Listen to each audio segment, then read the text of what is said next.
So if you're watching this, you have some idea about, what you've clicked on. So I just want to talk about negative feedback, and I'm actually going to actually share some negative feedback that I got recently. So it just really shows like the reality of what negative feedback is. Okay, so let me just read it.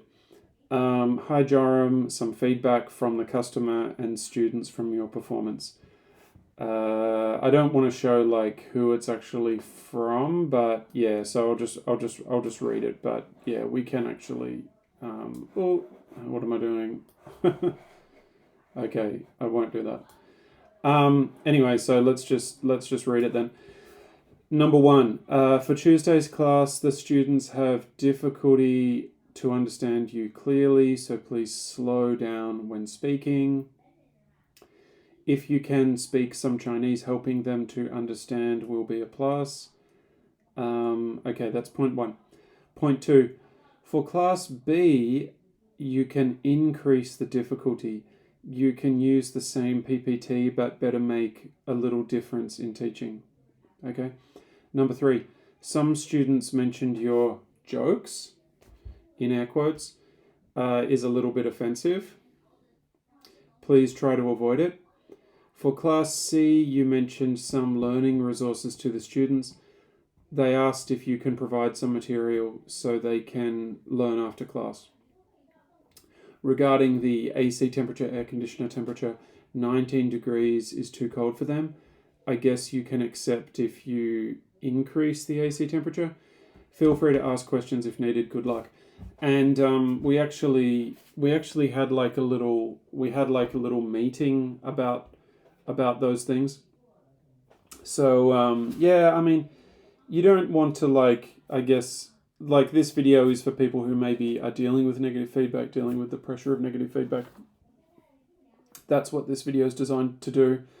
And yeah, it's been really cool recently. I've had several viewers reach out. I haven't had any viewers reach out and want to talk to me about my music, but you never know. But I have had a couple of students reach out, or not students, prospective teachers reach out and just say yeah, I've appreciated your videos, and that's a really amazing feeling because and they've got in contact with me via email and stuff, and yeah, it's just a really amazing feeling, because I remember when I was on the other side of the fence, like back in my country, and yeah, I guess one thing that I can do that I'm good at doing, I guess, is just reassuring people and just saying, yeah, it's cool, you'll have fun, instead of being kind of I guess like some of the more pessimistic people who are just sort of saying don't come to China, or some of the really, I guess, unhelpful people who are just sort of saying oh, it's not easy and it takes a long time to get established and that kind of thing. I've always tried to be really positive. But anyway, if you're dealing with negative feedback, this video is for you, and it's just about my journey with negative feedback. Basically, your first reaction, somebody criticizes your teaching or something, especially, I guess, when you're a male. I don't know, it's probably similar for some females as well, but it's just the first instinct is to start fighting. And when they were talking to me about these things, I wasn't necessarily in this mood of oh yeah, you got me, yep, I'll try harder. You do have to defend yourself a little bit, but what you also have to do is to see through the feedback and see what the reality is. So the classes that have mentioned that this is not the first time I've got some negative feedback. I mean, about these classes, I could look for more, but yeah, I mean, is it that they don't know you very well yet? Is it something like that? Is it they're getting used to you, or is it really critical? Is it stuff that you can't change? Is it stuff that you can change? And while you're still teaching the class, there are things you can do. There are always things you can do. So if I look at number one, For Tuesday's class, Class A, the students have difficulty to understand you clearly, so please slow down when speaking. Now, today is actually Tuesday, and I tried to do that. I tried to simplify it and just to be like, hey, like these guys are not confident. I am going to try to slow down my speaking, not to the point where it's silly, but just like understanding that if I do speak quickly, they're not going to understand me. So just like reducing the speed by, I like in this situation, I always like to think of a number. I like to think of I'm reducing it by 10-15%.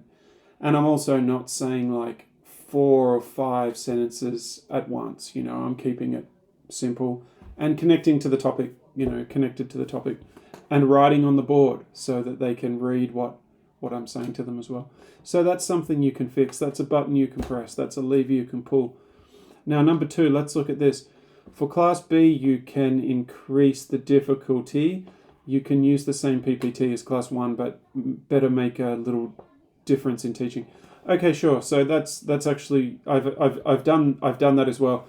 And I think when you get 5 pieces of feedback, always think like, don't think like I have to do all of it. Think about the one thing you can change, okay, to turn the temperature down. And like never give up. Like never give up. Never just be like, I surrender. They have to drag you out of there. They've got to call the police and like drag me out of there. Until that happens, until the security drags me out of the company, out of the factory, I'm gonna keep trying to teach these people. Okay, number 3. Some students mentioned your jokes is a little bit offensive. Please try to avoid it. This is a really tough one because, like, if you remove humor from it completely, you're not going to enjoy it, and a lot of the students are not going to enjoy it. It's really cool when you do learn about another culture and you can actually make them laugh. But yeah, offensive jokes. I mean, sexist jokes. You've just got to go through it and think: have I said anything sexist? Have I said anything that could be construed as, racist or anything like that? If you can't think of anything, just try to think of the most sensitive person in the world and think, have I said something that could have hurt their feelings?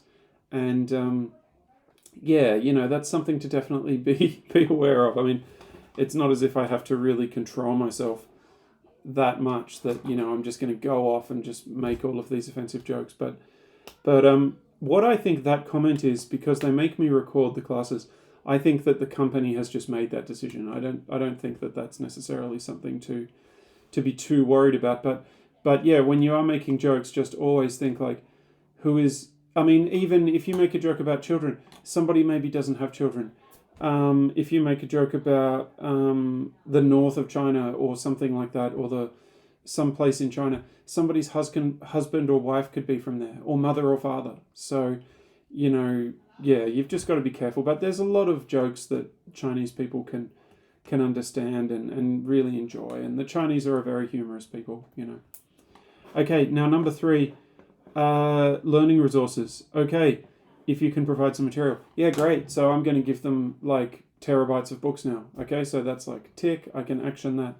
The temperature. That's an easy one to fix, but I don't really enjoy teaching in a warm environment. I prefer to teach in a cooler environment, but that's an easy one to change. I can make a big show of increasing the temperature to 22 or 23 degrees. So look, in close, what I want to say is this: it's not over until it's over. While they're still having you come into their home or come into their company or come into their factory, whatever it is, you're still their teacher. And you have the opportunity to completely change everything, and you have the opportunity to impress them, and you have the opportunity to overwhelm them and to win them over. When, like, they say to you, we don't want you to come anymore, okay, it's over.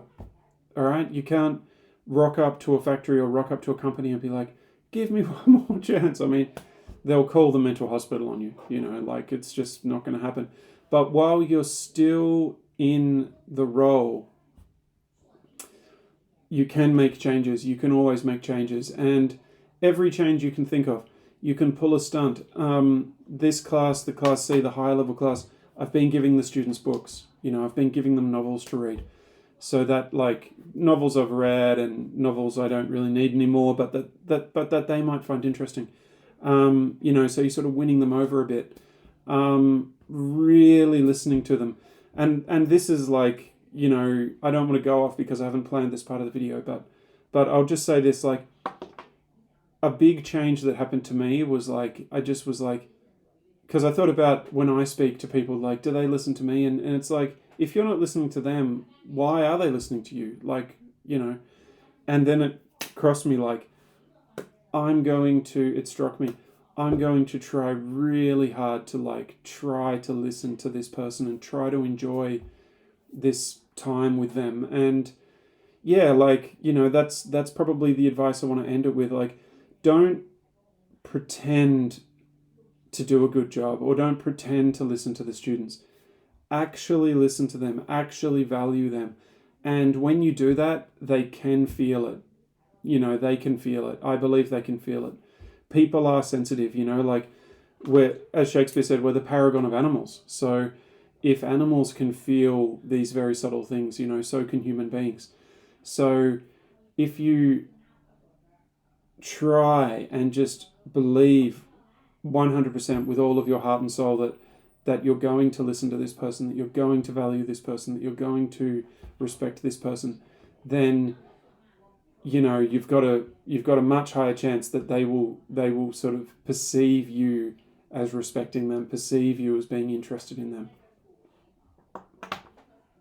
Okay, that's all I've got to say. Hope everyone's well, and I'll see you in the next one.